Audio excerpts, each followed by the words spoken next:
Quero convidar você agora a abrir a Bíblia em Gálatas, capítulo 4. Nós vamos ler a primeira parte do verso 4. Gálatas, capítulo 4, verso 4. Vamos ler a primeira parte desse verso. Carta do apóstolo Paulo aos Gálatas, capítulo 4, versículo de número 4.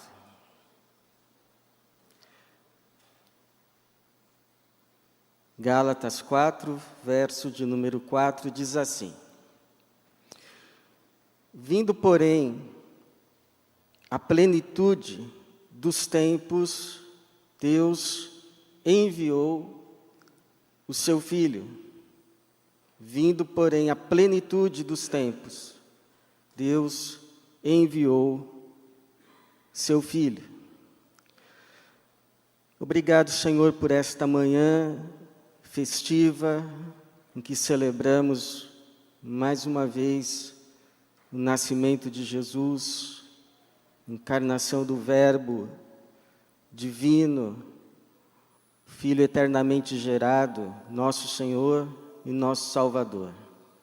O Senhor que recebeu os nossos louvores, a nossa adoração, que ouviu as nossas orações, agora se digna também, Senhor, de falar conosco por meio da Tua palavra, através do Teu Espírito. Que haja lugar em cada mente e cada coração para a porção que o Senhor já preparou para essa manhã. E assim glorifica o Teu nome, abençoe o Teu povo, a Tua igreja, aqui reunida, e também nos lares que nos acompanham, em nome de Jesus. Amém. Por que celebramos o Natal? Você sabe que nesse próximo dia 25, já começando na véspera, no dia 24, em diferentes partes do mundo, pessoas se reunirão para celebrarem o Natal, o nascimento de Jesus. E nós também faremos isto, celebraremos em nossas casas. No dia 25 estaremos aqui também para celebrarmos o Natal. Embora nós saibamos que há cristãos sérios, há cristãos sinceros que merecem, são dignos do nosso respeito, que todavia optam por não celebrarem a festa. E as razões são variadas, mas dentre elas, pelo menos 3 se destacam. Alguns apontam o fato de que não há nenhuma certeza de que Jesus tenha nascido no dia 25 de dezembro. Eles, inclusive, observam que na ocasião do nascimento de Jesus, haviam pastores no campo, que indica que o tempo, o momento, não era o inverno, pois senão não estariam nos campos, segundo eles. Deveria ser ali provavelmente a primavera, e eles preferem então pensar na data do nascimento de Jesus lá para o mês de maio e o mês de junho, segundo a primavera naquela região. Embora há quem diga que os rebanhos que eram preparados para os sacrifícios, eles poderiam ser cuidados nos campos abertos, mesmo no inverno, de forma que a Bíblia nem atesta, nem refuta completamente a data, dia 25.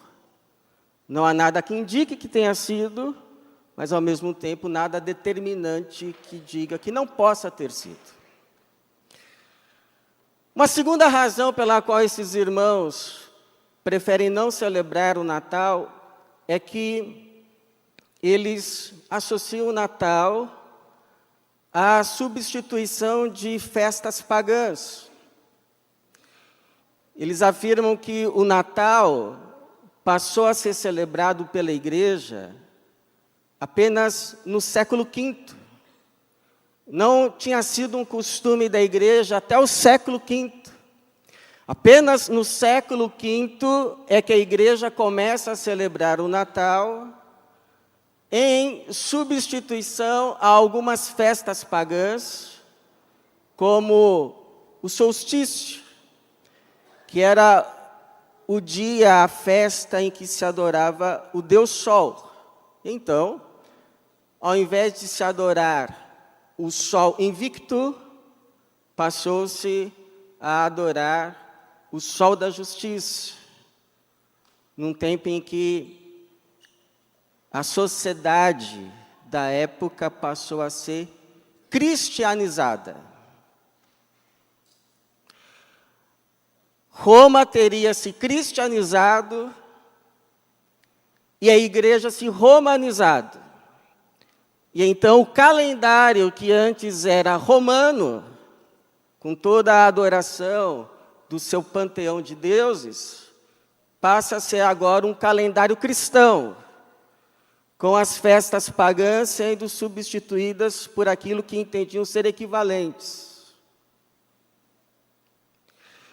E uma última razão, talvez a mais conhecida de nós, é que dizem que a nossa festa, nessa data, está muito mais associada hoje a um consumismo. São muitas luzes, são muitos presentes, são muitas visitas ao shopping, agora ao Mercado Livre, à Amazon, mas pouco ou nada de Jesus. Igual passou um vídeo tempos atrás, numa época de Natal, de uma criança visitando o shopping e tinha fila para tudo. E aí ela se pergunta, mas onde está a fila para se ver Jesus? Não tinha.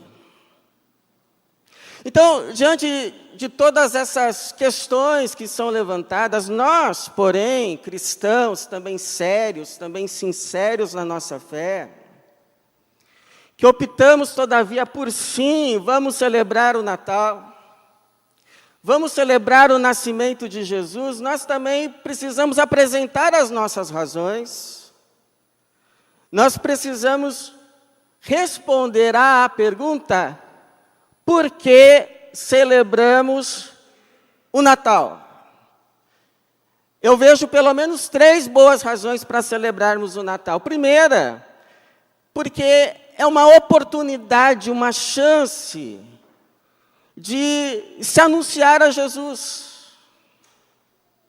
Você sabe que existem contextos nesse mundo, especialmente os países chamados países pós-cristãos, em que grande parte da população só visita uma igreja uma vez no ano. Uma vez no ano. Pessoas cujos avós eram cristãos, os bisavós eram cristãos, os tataravós eram cristãos fiéis, mas agora surge uma geração cristã apenas nominal, sem qualquer vínculo com a igreja, mas fazem questão de visitar a igreja, pelo menos uma vez no ano, e justamente no Natal. Então, deveriam os pastores, nesse contexto, abolirem os cultos de Natal, sendo que os cultos de Natal são provavelmente a única chance de esses pastores anunciarem o Evangelho, anunciarem a Cristo Salvador vivo a essas pessoas, a esses descendentes de cristãos sinceros do passado. Eles fazem igual Paulo fazia, que aproveitava os cultos, os encontros nas sinagogas para anunciar o Messias Cristo. Fazem como o próprio Jesus, que aproveitava não apenas as reuniões das sinagogas, mas as festas judaicas, o calendário judaico. Jesus ia a essas festas. Jesus não se isolava. Jesus ia a essas festas e lá se apresentava como Messias por meio da sua palavra, por meio da sua presença e por meio das suas ações, os seus sinais. Esses pastores fazem o mesmo, anunciando o Evangelho no culto de Natal. Como bem disse Paulo em Efésios 5,16, aproveitando bem o quê? Cada oportunidade, pois os dias são maus. Aproveitando bem cada oportunidade para fazer Cristo conhecido. O Evangelho anunciado, se é uma oportunidade, a usemos, porque os dias são maus. Segundo, nós celebramos o Natal e fazemos isso com convicção de fé, porque se não há nada na Bíblia que nos diga para o fazermos, também não há nada na Bíblia que nos diga para não o fazermos. Até porque, você sabe, a vida cristã, o Evangelho, não se resume a coisas que se pode e coisas que não se pode, mas há as coisas que convêm e coisas que não se convêm. Não foi isso que Paulo disse? Lá em 1 Coríntios 6,12, ele vai dizer assim, tudo me é lícito, mas nem tudo convém. Tudo me é lícito, mas nem tudo convém. O que convém? Tudo aquilo que promove a vida. O que não convém? Tudo aquilo que promove a morte. O salário do pecado é a morte. Eu tenho para mim que o que nós fazemos aqui hoje promove a vida, não a morte. Promove o fortalecimento, o avivamento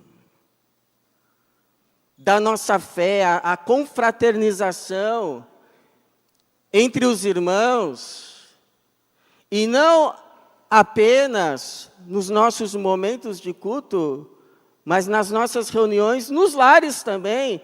Eu me pergunto se haveria data mais propícia do nosso calendário, se haveria uma data mais comum das nossas agendas, em que podemos convidar pessoas, familiares, parentes, amigos, vizinhos, inclusive irmãos da igreja que sabemos que talvez passarão a data sozinho. Talvez você conheça aqui algum irmão, alguma irmã que não tem uma família tão bonita, funcional, presente como a sua, que talvez vai passar sozinho. É uma chance de você convidar essa pessoa para passar com você e juntos ali ter momentos de comunhão, de confraternização, de louvor a Cristo Jesus, nosso Senhor, nosso Salvador. Eu duvido que Jesus não vai estar lá.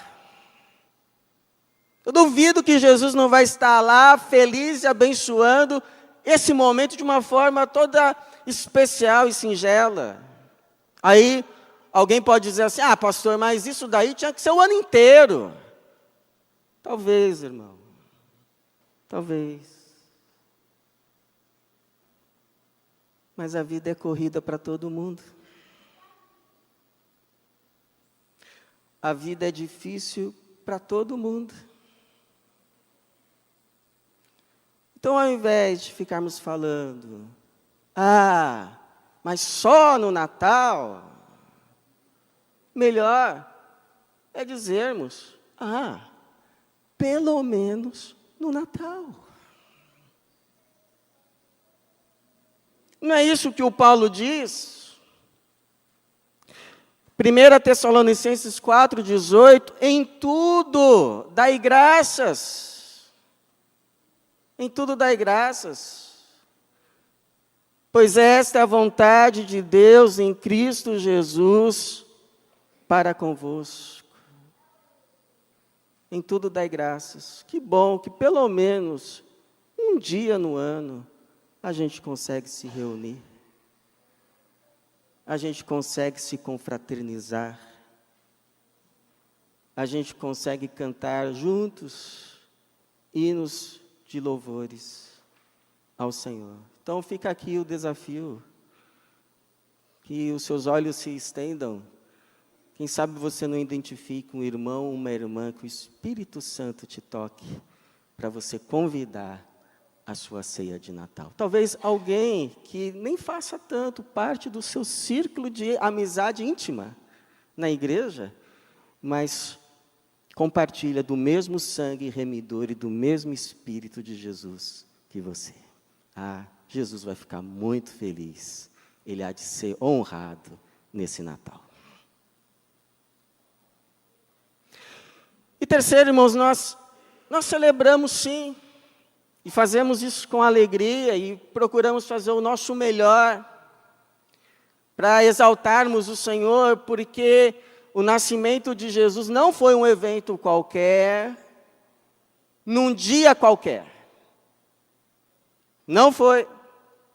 Esse texto que nós lemos, do apóstolo Paulo, capítulo 4, verso 4 da sua epístola aos Gálatas, ele vai dizer, vindo, porém, a plenitude dos tempos, Deus enviou seu Filho. Então, primeiro, não foi um evento qualquer. Em muitas partes das Escrituras, você vai ver, não apenas uma vez, Deus enviando anjos. Em outras partes das Escrituras, você vai ver muitas vezes, repetidas vezes, Deus enviando profetas para trazer seu povo de volta. Mas uma única vez, um evento único, foi quando Deus não enviou anjos, não enviou profetas, mas enviou o seu Filho. Seu Filho unigênito. Seu único Filho gerado, eternamente gerado. O seu verbo pelo qual Deus criou todas as coisas, e não apenas criou todas as coisas, mas destinou todas as coisas, o verbo divino, que nesse evento se torna verbo encarnado. O verbo se fez carne e habitou entre nós. Foi um evento único, que não houve antes e não se repetirá depois. Não foi qualquer evento, foi um evento único. E não aconteceu em um dia qualquer, por acaso. Mas o Paulo vai dizer, na plenitude dos tempos, ou seja, quando tudo já estava preparado, no dia exato, determinado por Deus. Não foi qualquer dia. Aconteceu. Não, foi no dia exato, determinado por Deus. Então é como se Deus tivesse uma agenda em que Ele já determinou os eventos da história da salvação. Alguns desses eventos você conhece, a promessa do Messias, em Gênesis 3,15, aquele que viria da mulher e esmagaria a cabeça da serpente.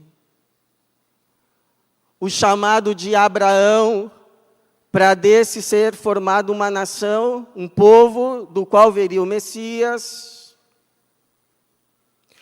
a formalização, a instituição desse povo no Monte Sinai, por meio da entrega da lei.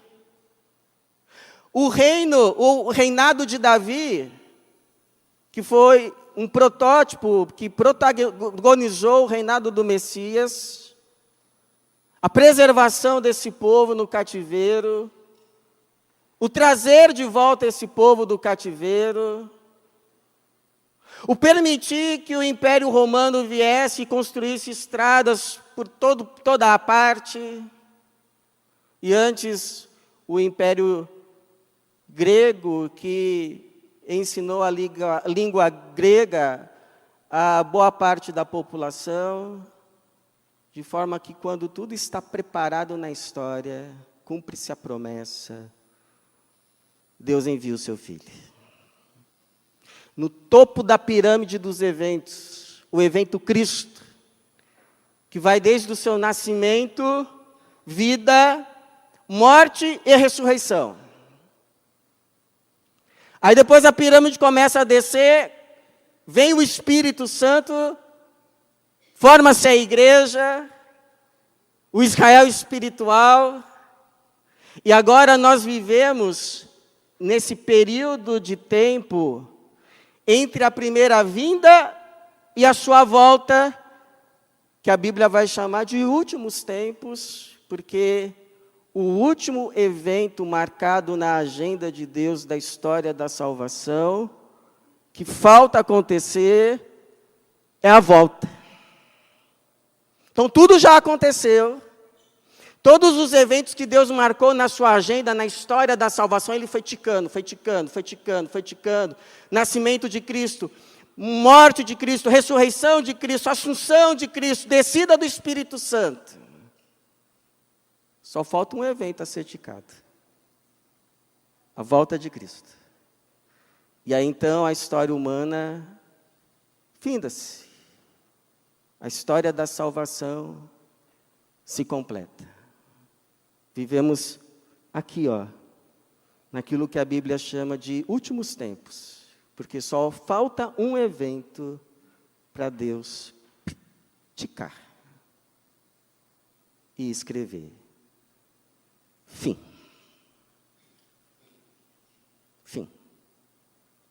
Tudo cumprido, tudo completo, tudo feito. Quem é. Quem não é, não é. Então, irmãos, o nascimento de Jesus